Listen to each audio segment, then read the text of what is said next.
Whoa! Look what just came out about 2 missing minutes of shooting that Muslim cop tried to hide. While the Minnesota Muslim cop who shot and killed a white woman still remains as a free man, the investigation into what happened Sunday night just turned up something sick.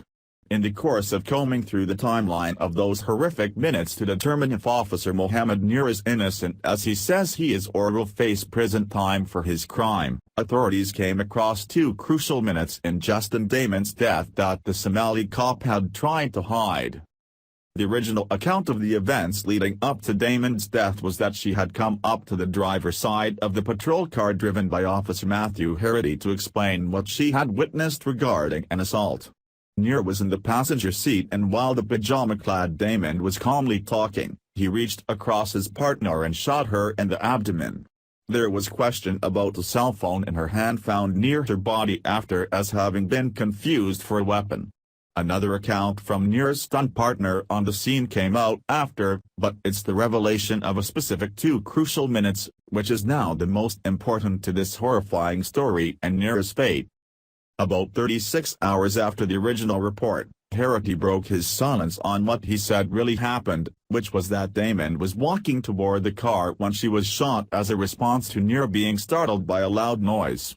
The Somali cop with the sordid past had immediately assumed the noise was a gunshot, provocating his response. It had actually turned out to be nearby aerial fireworks, but by the time that was realized Damon was already dead.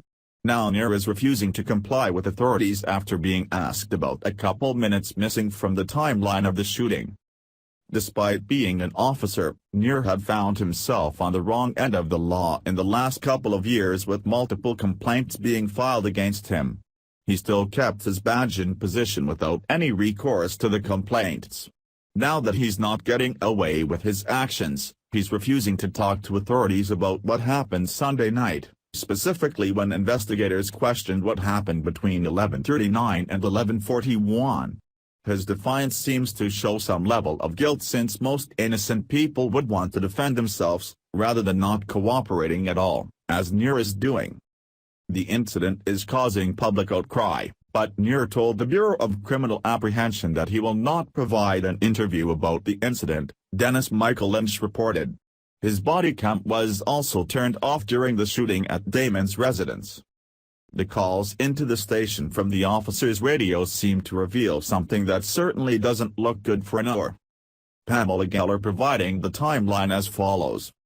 11:39 p.m., police arrive. A squad car, driven by Officer Matthew Harity with Officer Mohammed Nur in the passenger seat, arrive at the address. The officers report on police radio the incident is a code 4, meaning no backup is required. 11:41 p.m., shooting reported. The situation has completely changed. Officers call for backup requesting a police, fire and emergency response. The incident report notes at this time, 1 down. Starting CPR. Police radio transcript from the time shows officers reported, shots fired at Washburn and 53rd Street. Correction 51st. Sergeant to acknowledge shots fired and 1 down at Washburn.